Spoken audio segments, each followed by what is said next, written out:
چپ چاپ کسی کو کوئی بات سمجھا دینا، کسی کو کوئی بات بتا دینا، لیکن شریعت کے حساب سے وحی کے معنی ہے کہ اللہ تعالیٰ کا کلام جو نبیوں میں سے کسی نبی پر اترا ہو۔ اب جو طریقے ہیں وحی آنے کے، وہ کیسے کیسے آتے تھے؟ تو 5 طریقے سے وحی نازل ہوتی تھی۔ پہلی ہے کہ گھنٹی کسی آواز کے ذریعے سے، گھنٹی کسی آواز آتی تھی، اس طریقے سے بھی مطلب وحی حضور صلی اللہ علیہ وسلم پر آتی تھی۔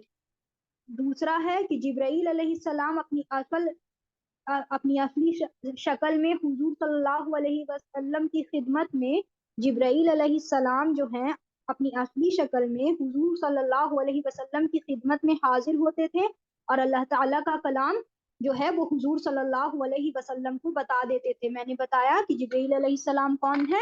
اللہ تعالیٰ کے مقرب فرشتے ہیں، اللہ تعالیٰ کے خاص فرشتے ہیں۔ تو یہ کبھی ایسا ہوتا تھا کہ یہ اپنی اصلی شکل میں حضور صلی اللہ علیہ وسلم کی خدمت میں حاضر ہوتے تھے، اور اللہ تعالیٰ کا کلام حضور صلی اللہ علیہ وسلم کو بتا دیتے تھے۔ تیسرا ہے کہ حضور صلی اللہ علیہ وسلم کسی آدمی کی شکل میں آتے تھے اور مطلب حضور کو وہ بات بتا دیتے تھے۔ عام طور پر جبرائیل علیہ السلام جس آدمی کی شکل میں آتے تھے وہ ایک صحابی تھے جن کا نام تھا دہیہ قلبی رضی اللہ تعالی عنہ، ان کی شکل میں آتے تھے جبرائیل علیہ السلام۔ پھر چوتھا ہے بغیر واسطے کہ اللہ تعالیٰ کا کلام سننا، مگر کوئی مطلب یہ کہ کوئی واسطہ نہیں، ڈائریکٹ مطلب اللہ تعالیٰ کا کلام سننا، اس طریقے سے بھی حضور صلی اللہ علیہ وسلم پر وحی آتی تھی۔ پانچواں ہے اللہ تعالیٰ حضور صلی اللہ علیہ وسلم کے دل میں کوئی بات ڈال دیا کرتے تھے۔ تو یہ پانچواں طریقہ ہے کہ دل میں کوئی بات ڈال دینا، یہ بھی وحی کے نازل ہونے کا ایک طریقہ ہے۔ تو گھنٹی کسی آواز کے تھرو وحی کا نازل ہونا، دوسرا جبرائیل علیہ السلام اپنی اصلی شکل میں آتے تھے اور پھر حضور صلی اللہ علیہ وسلم کو وہ بات بتا دیتے تھے، اور پھر تیسرا کہ جبرائیل علیہ السلام ایک صحابی، ایک مطلب آدمی کی شکل میں، اور وہ آدمی جو تھے وہ جنرلی مطلب دہیہ قلبی رضی اللہ تعالیٰ عنہ تھے، ان کی شکل میں آتے تھے اور حضور صلی اللہ علیہ وسلم کو وہ بات بتا دیتے تھے۔ پھر ڈائریکٹ مطلب بنا کسی واسطہ کے بھی حضور صلی اللہ علیہ وسلم پر ڈائریکٹ وحی نازل ہوتی تھی۔ اور پانچواں یہ کہ حضور صلی اللہ علیہ وسلم کے دل میں کوئی بات ڈال دی جاتی تھی، یہ بھی طریقہ تھا حضور صلی اللہ علیہ وسلم پر وحی کے نازل ہونے کی۔ تو آج ہم لوگوں نے پڑھا کہ وحی کس کو کہتے ہیں ڈکشنری کے اعتبار سے، کہ چپ چاپ کسی کو کوئی بات بتا دینا۔ شریعت میں وحی کا مطلب ہے کہ اللہ تعالیٰ کا کلام جو نبیوں میں سے کسی نبی پر اترا ہو، اور یہ وحی اترنے کا 5 طریقہ تھا، یہ 5 طریقے میں نے بتائے۔ اب وحی کی قسمیں، وحی کی 2 قسمیں ہیں، وحی 2 طریقے کے ہیں، 2 طریقے کے ہیں، ایک وحی مطلوب اور ایک وحی غیر مطلوب۔ میری آواز نہیں آ رہی ہے؟ کنہیں کو بھی نہیں آ رہی ہے؟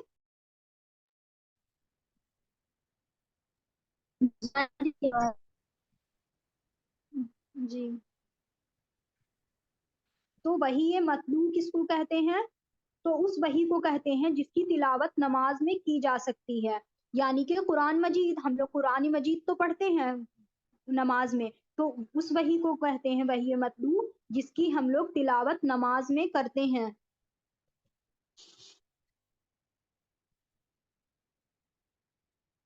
اور وحی غیر مطلوب کس کو کہتے ہیں؟ اس وحی کو کہتے ہیں جس کی تلاوت نماز میں نہیں کرتے، جیسے حدیث۔ تو وحی کی 2 قسمیں، ایک وحی مطلوب اور ایک وحی غیر مطلوب۔ وحی مطلوب وہ وحی جس کی تلاوت نماز میں کی جاتی ہے، یعنی کہ قرآن مجید، اور وحی غیر مطلوب جس کی تلاوت نماز میں نہیں کی جاتی، اس کو وحی غیر مطلوب کہتے ہیں۔ اور اس میں کیا ہے؟ حدیث۔ اب یہ ہے کہ وحی مطلوب اور وحی غیر مطلوب میں فرق کیا ہے؟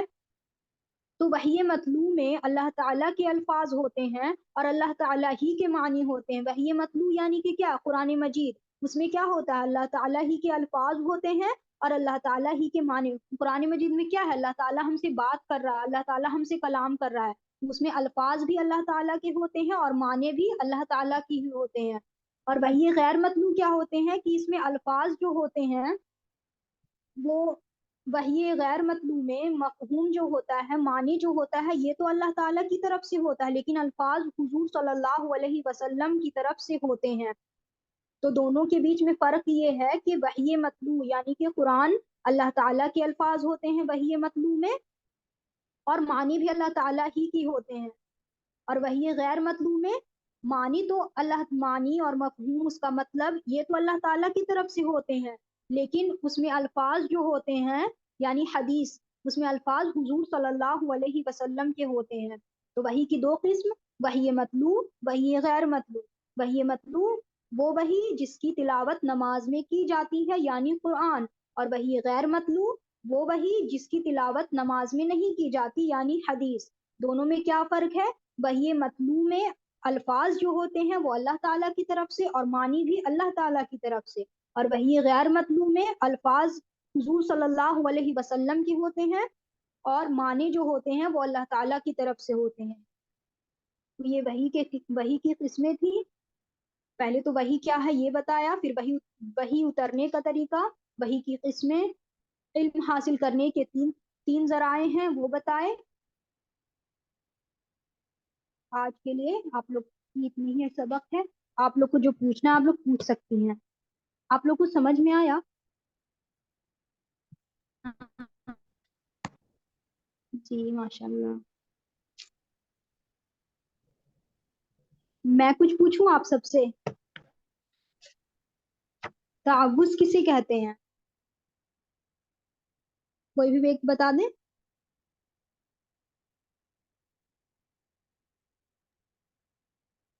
تعوذ.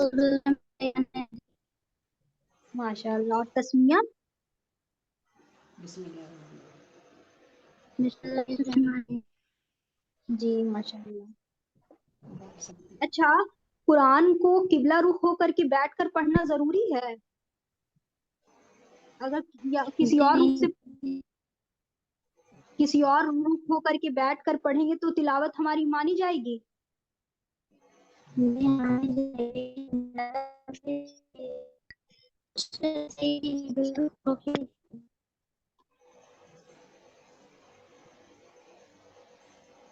اچھا، قرآن کو چھونے کے لیے کیا ضروری ہے؟ قرآن کو چھونے کے لیے شرط کیا ہے؟ بغیر وضو کے چھو سکتے ہیں قرآن کو؟ وضو کر کے. جی. اور اگر ہمیں بغیر چھو کر کے پڑھنا ہے تو وضو کریں تو کیا ہوگا، نہ کریں تو کیا ہوگا، یہ بتائیے. وضو کریں گے تو ثواب ملے گا، اگر نہ بھی کریں گے تو تب ملے گا. جی جی ماشاء وضو اللہ. کر کے.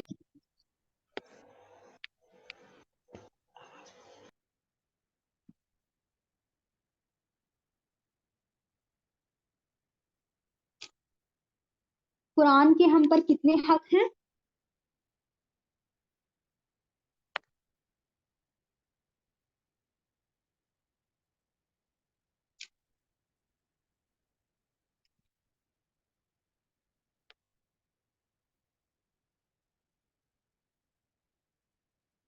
کوئی ایک بتا دیں. جی 5. جی ماشاء اللہ. کون کون؟